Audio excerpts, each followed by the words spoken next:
Me and Rosie out on the backside of this big hilltop. There's the ocean out there, the harbor, and then the rest is the ocean. So just gorgeous day, about 80 degrees, 80, 85 maybe at the best. Not too oppressive. Been coming down this kind of mountain road. On the other side is some towns and little villages and stuff. We stopped and got some chocolate ice cream. Sorry for the quick camera work, but just really beautiful. This side seems to have nobody so far. We're coming down here though. I see some people in the corner. Never been here. I think this is around my 9th or 10th day in the Philippines. So just beautiful. Look at that.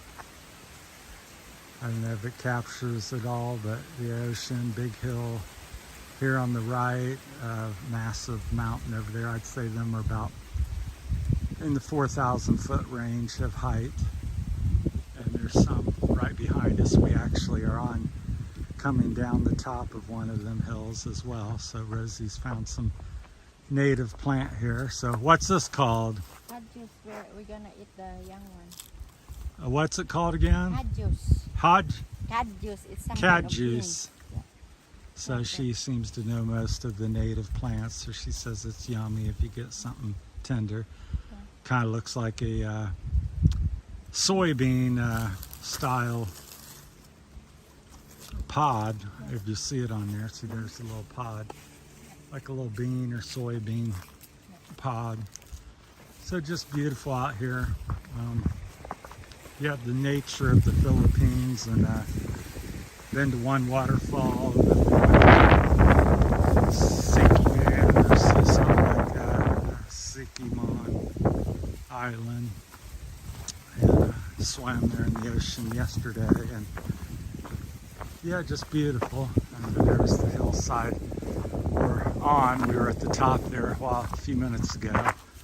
So walking down, you just see the hardwood trees, the mahogany trees up on the hill, and then just below that's a lot of palm trees here. Not palm trees, but coconut trees. And just abundance of nature and fruit, and there's a clump of bananas right here off the road. So that's just how it is in the Philippines. If you live in the province, you just never simply couldn't go hungry. If you know the different plants to have, there's tons of banana trees, just bearing fruit here and there, and coconut, and a little more difficult. You have to climb the coconut tree. She says there's papaya. Up here comes the car.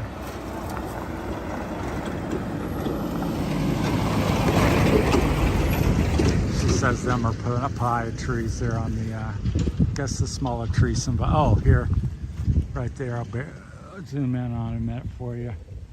That's a papaya tree. I was looking further up the hill, but yeah. So that's that. So just an abundance of nature, and just kind of what I think most people would think, all kinds of different fruit-bearing trees. And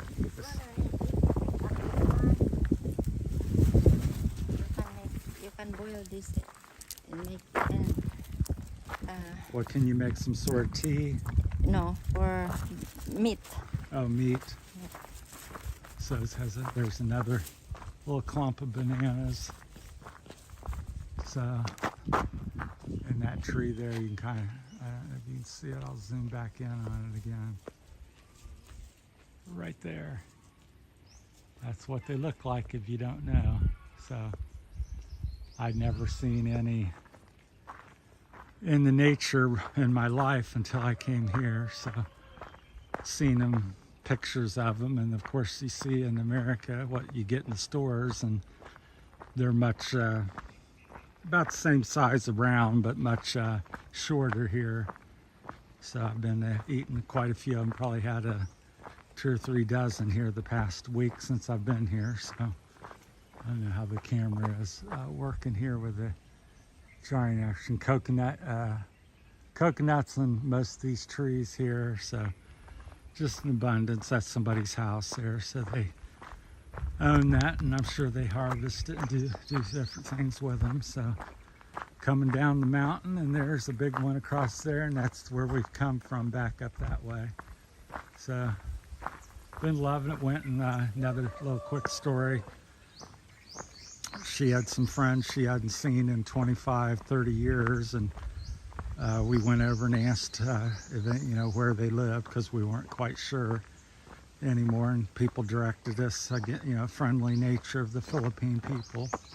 They directed us to their house and said hello, and even though it's been 25 years and they didn't even know me, it's like, came in, you want to sing karaoke, you want to have dinner with us. We had chicken dinner, and This is a natural coloring, honey. Rosie Coloring said, fish. what color does that do? Purple, It's black? red. Oh, When you cook a certain food, so you don't need to buy coloring. You have to put this in the water, and then it will turn into red, and then you can put in your food. okay, that's good information. So yeah, red dye. You'd probably use it for clothing too, No, couldn't you? just Boil food, it? just food. Just food coloring. So if you want to add a beautiful red tint to your food, that would be the, what's that plant called? It's a sweaty in English. Okay, a sweaty? Yeah, Okay, yeah, I have a hard time pronouncing all these a sweaty. different words, but. And then here we got a little electrical line on bamboo poles, very common out here. And then across the valley is more modern steel construction. That's the main power grid. They're pretty up to code, modern, but a lot of it's just wires ran through the trees as you go up the mountains for the most part. Another thing that surprises me, I keep saying, is the corn out here, the amount of corn. So just everywhere you look is corn. Here comes some locals, some mountain bike, motorcycles. Hey. So I hope to get something and ride around myself. So, but just sharing my adventures, and anytime I think I see something of interest to myself or the viewers, Terry's Philippine Journey, I make a quick video and try to share the information with you. So we live over in San Fernando. Yeah, and we come down back off the hills over here. One as big as these over here. You can see the clouds on them even. So just beautiful. We walked from our house back in the valley and over 2 or 3 big hills, and visited some old friends of hers, and they just very hospitable, and just can't say enough about that. Everybody's that I've met in the last 9-10 days been extremely friendly and welcoming, and they all speak a little bit of English. If you have a worm in your stomach, you can eat this one, and the worm will come out. Okay. Yeah, so that's good information there. So if you have some parasite, that a natural way to detoxify the body if you have some parasites. So I'm getting one as we speak. Not a parasite, but some of the seeds. Yeah. They don't really have much flavor, but yeah, Rosie grew up out here, and she knows, she's quite at home and knows all the different things, plants and cuttings and how to harvest, and very amazing. Because I'm a little older than her, and coming from America, I know very little in comparison. Even back home, I didn't know This is very too good much. for chicken as well, honey, and even the leaves. Yeah, so wealth of information.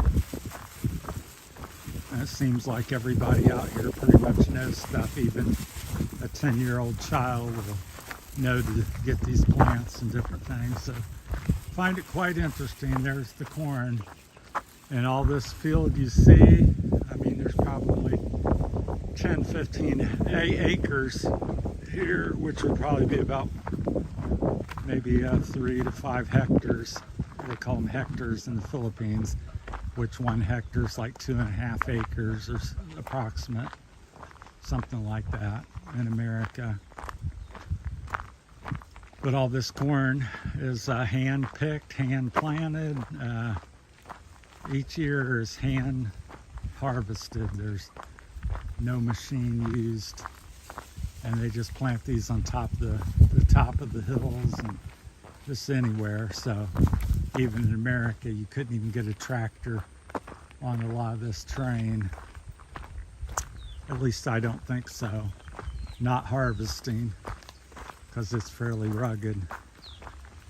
Well, that's it from Cherry's Philippine Journey. Let me know what you guys think in the comments, and welcome your comments and input. If you want to see more of or less of something, let me know and I'll try to accommodate. Like I said, I'm just sharing what interests me when I find something interesting, and sharing it with you all. And again, it's Terry's Philippine Journey, so that's what I'm doing, sharing my journey through the Philippines. And now that I've moved here and been here about 9 or 10 days now, so I appreciate all the new subscribers we've been getting, and then the old ones as well. So thanks so much.